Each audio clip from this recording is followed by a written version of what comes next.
syndicats mën na am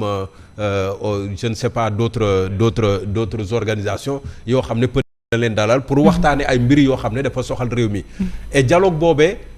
ou concertation yooyu ce sera au moins sur une dizaine de jours parce que c'est prévu du 21 au 31 mais entre-temps il y a la parenthèse Assemblée nationale peut-être loolu la gars yi xaw a junj tuuti ne est-ce que Ousmane Sonko mënul woon xaar wala sax mu anticiper woon en tout cas tàmm nañu di gis ñaari wàll yi muy primature ak présidence ñuy coïncider ci ay dates ci ay événements et à chaque fois peut-être des analystes verront toujours que Ousmane Sonko dafa bëgg a muur ay activités au Diomaye. mais lan mooy priorité fi mu nekk nii dialogue politique ou question d'actualité. Ce sera très difficile à dire parce que boo ko jëlee dans le cadre strictement républicain. L'Assemblée nationale a le devoir de contrôler l'action gouvernementale et je pense bu dee juumuma c'est sous ce régime Pastef qu'on avait promis qu'au moins chaque 3 mois le Premier ministre et son gouvernement dañ dem Assemblée nationale bi mu mujjee dem Assemblée nationale kañ la woon du woon mois de février xaw ma. yàggul donc 3 mois yi war na mën a mët li ci des Diomaye avec ses concertations boo xoolee fi réew mi toll Yacine on a besoin de dialogue. Et ñu bëri sax il pense que Diomaye pourrait ouvrir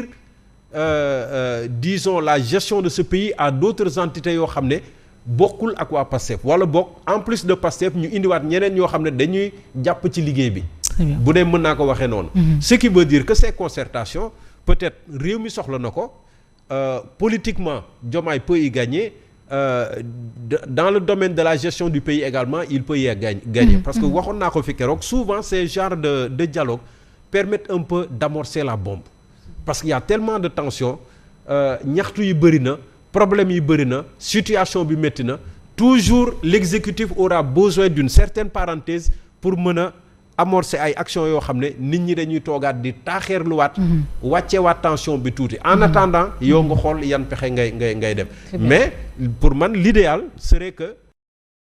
finalité lay Diomaye di jox concertation yi résultat final bi moom la ñuy xaar est-ce que bu boobaa dina mën a génne Sénégal ci fi mu nekk est-ce que bu boobaa tension politique yi am digganteem ak waa Pastef est-ce que dina jeex est-ce que tension yi am léegi nii autour du code électoral est-ce que yooyu dina jeex je pense que finalité boobu la bu ko réussir tant mieux bu ko réussirul le pays va continuer dans son vraiment beaucoup de questions à se poser absolument alors Mamadou peut-être ñëwaat ci promulgation de la loi L29 et L30 pour aller vite rapidement Tafsir Thioye, honorable député, qui demande au procureur d'enquêter pour faux et usage de faux. Le président Diomaye Faye doit abroger le texte. Moom moo ko wax, c'est une loi incongrue, fausse, falsifiée et contradictoire. Tafsir de li muy wax lu mu maîtriser la te li mu xam la waxul ci teyu bakkanam wala dafa wax pour ay bagar fekk démb boo seetloo lépp lu mu wax da ko teg ci ay arguments yu leer documenté ko document à l'appui effectivement ce qui s'est passé à l'Assemblée nationale mais kenn comprendre loolu noonu ñu def loi L29 ak loi L30 boobu ñu modifié mais effectivement dans la procédure ci boppam ni ñu ko defalee du noonu loolu ñëpp xam nañ ko mais on a préféré laisser passer parce que oui ñu ñoo am majorité et c'est extrêmement grave quand le législateur lui-même moom mooy enfreindre la loi parce que loolu la Tafsir di wax te loolu moom mooy wax ji parce que li nga xam ne yow yaa war a légiférer yow kay fi nga war a teg sa tànk mooy foo xam te ne nii lu leer la te muy doon dëgg te mu doon yoon mais li xew moom mooy ñëpp constaté ne nañ ci mbirum procédure d'urgence bi quels sont les 17 députés yi nga xam ne ñoo taxaw ne ñun affaire bi nañ ko porter procédure d'urgence gisuñu liste gisuñu leneen président bi moo ñu informé de suite mu ne woy dañuy dem ci procédure d'urgence or procédure bi waxul loolu beneen bi moom mooy li nga xam ne def nañ ko modification profonde moom moo am ci loi bi dañoo jël loi bi soppar ñi ko loolooy problème parce que bu fekkoon ne dañoo ñëw ñu ne loi bi de nañ ko dindi changé waat ko indi beneen loi am mais loi bi ci boppam dañ ko jël gasaat ko dindi ci ay mbir yoo xam ne da ci nekkoon pour lan parce que ñëpp xam nañ ne ñoom la ñu bëgg wax nañ ko ñëpp di ko dégg mooy Sonko dafa war a bokk élection maintenant peut-être temps bi moo ñu xaw a xoj mënuñu ci développer lu bari li wér te leer moom mooy Tafsir man de li muy wax li gëm naa ko te jàpp naa ne la muy wax li tamit loolu dëgg la parce que il n'est pas le seul à l'avoir dit Chérif Montey wax na ko le gars si nu mu tuddati Cheikh Omar Sy wax na ko des parlementaires reconnus ñoo xam ne ñëpp xam nañ ne li ñuy wax xam-xam nañ ko teg et loolu day démontrer malheureusement li nga xam ne moom mooy xew Assemblée nationale mais toujours est-il que il n'est pas encore tard pour que loi bi ni ñu abrogé ko wala ñu dellu si waat. Très bien, non ko. Merci. waaw xanaa peut-être tënk rek parce que daanaka ki nga xam ne mooy war a def revue de titre ñëw na en tout cas peut-être ci premier sujet bi liñ ci mën a wax bu dee affaire u presse beeg yooyu man li ma jàpp moom mooy ne gis nga pression fiscale bu accrue bu amee ci jamono joo xam ne économie bi dafa fragile loolu mënta am résultat. Parce que pour pression fiscale am résultat il faut que nit ñi dara nekk seen poche maanaam il faut que ñu am pouvoir d'achat il faut que entreprise yi di dox mais bu fekkee entreprise dafa am jafe-jafe nit ñi am problème ci koppar boo fa yokkee taxe tamit saa yi li nga soxla ci wàllum recette doo ko jot. peut-être de manière bref man loolu laa ci mën a wax. bu dee ci affaire Tafsir Thioye bi man en tout cas li ma gis moom mooy ne li mu wax accusation yu grave la et ça touche la crédibilité de nos institutions. C'est vrai. Parce que bu nekkee assemblée nationale ak yooyu ñooy wax ne dañoo falsifier xawma texte mais ça c'est extrêmement grave. C'est scandaleux même. ñi nga xamante ne ñooy voter ay loi bu fekkee ñoom ñooy jalgati loi moom. bu dee ni dafa am saa vraiment lii moom. il faut que en tout cas comme ni mu ko waxee ñu ubbi ci en tout cas l'enquête ñu xam dëggantaan ndax texte bu baax bi lañ promulgué wala promulgué en tout cas Tafsir Thioye je ne pense pas que dina jël risque def li mu def wax li mu wax. mais y a pas que Tafsir Thioye on en a woote conférence de presse wax te lu ci bëri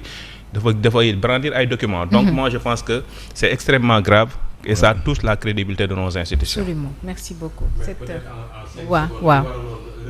waaw. mooy Diomaye dafa ne ñaari textes yu wuute lañ. wuute la voilà premier vote ba. voilà donc loolu également jar nañu fàttali. voilà ok mi ngi noonu il a déjà donné le là merci beaucoup. mais Toutou comment vas-tu grande sœur de valeur. nuyu naa la. ça va. maa ngi lay ziar wér-wér. je suis particulièrement rayonnante ce matin. Particulièrement. Oui, particulièrement. Ça veut dire qu'elle est toujours rayonnante. Oui. Mais tey elle c'est Il y a particulier. une particularité. C'est yàlla. Thierno nuyu naa la. foofu maa ngi lay ziar est-ce que bul fàtte dañuy dem de suñu programme bi. lépp toog Simon maa ngi lay nuyu rek lay chef fay bu baax nuyu nan ko bu baax a baax maa lay fay bu baax. di nuyu ñëpp ñu ñuy suivre ñoom Yàlla wér Fodou Maba Diakhou Ba Asta ci suuf Bijou ak Ndeye Fatou ñu di nuyu ñëpp. dëgg la di leen ziar bu wér ñoom Sow. ñoom Sow tamit Sow waa ñu ngi leen di koy nuyu. nuyu ak Dioum ñu leen nuyu ñoom ñëpp di leen ziar di nuyu ñëpp ñi nga xam ne ñu ngi suivre la chaîne leader dañu koy dooree ak itam jubbantikoom bi nga xam ni waxoon nañ ko fan yee ci réew mi xam ngeen ni waxoon nañ fi maanaam doore ndorteelu Pastef bëri na slogan jubal jubbanti jaar na fi vision 2050 jaar na fi jubbantikoom nag dañu ko daal di waxoon ci plan de redressement boo Sonko moo ko bëggoon teg ci réew mi plan boo xam ne nii patamee jooyanti li nga xam ne moom moo di sunu koom tribune yéen kaay nag ci la xëyee ne plan de redressement boobee daanaka plan la boo xam ne moom ci boppam moo dëng ba dañ ko war a jooyanti plan ba waroon jooyanti réew mi moom plan ba moo dëng waaw comme garab yoo def nii waaw nee na plan ba daal fi mu toll nii moom ci boppam moo soxla ku ko joyanti moom plan de redressement ndax nee na ci loolu lu toll ci juróom-ñaari téeméer juróom-benn fukk ak ñaar ci milliards yu toftal juróom-benn fukk ak ñaar juróom-benn téeméer ak ñaar fukk ci ay millions loolee la ñu soxla woon maanaam daanaka juróom-ñett fukki milliards yoo xam ni xaw na ko jege soxla woon nañ ko ci plan boobee nga xam ni daanaka bëggoon nañ mu daal di tegu si ci li nga xam ni moom moo di ci ay recette waaye nag coow li moom moo di Pastef ca la mu bëggoon objectif fu daanaka juróom-ñetti téeméeri milliards yi nga xam ne amoon na ko nee na juróom-ñaar fukk milliards yi sax matu ko daanaka juróom-benn fukk ak ñetti milliards yu tegtal ñetti téeméeri millions moom lañ ca am maanaam 63,4 milliards mbir gi foofu la daal di mujjee ci li nga xam ne moom moo di plan de redressement yi maanaam gab bi bari na ba jéggi dayoo presque 700 milliards yoo xam ne daanaka atteindre ko te moo ne day yéenekaay bi nee na foo xosi ñu ngi lay dagg loo làmb taxe loo jël taxe fi mu toll nii sama gis gi leerul mën nañ ma jox taxe dara gis ma dara yéenekaay bi nee na ña ngay taxe góorgóorlu mais buum bi sax est-ce que du am juuti buum bi ngay wax ba pare balaa xar bi buum bi du juuti mais bu ngeen di lakk seen kër yi sax ngelaw boobu ngeen di génnee est-ce que duñ ko ngelaw lakk bi est-ce que duñ ko taxé lépp ak ci en tout cas yéen kaay bi nee na taxes yi moom multiplier nañ leen ci réew mi loolu laal rek daanaka am na taxe am na ay prélèvement te taxe boobee daanaka dafa soriwoo maanaam dañ ni woon taxe yi dañ koy def ngir mën a joyanti jébbal ko ci plan de redressement googu gis nañu ne plan ba objectif ba daf koo sori léegi nag lan doon taxe nit ñi di leen teg taxe yoo xam ne metti na fan la daal di mujjee mooy 63,4 milliards yoo xam ne mu la mujjee am pouvoir bi nag xam ne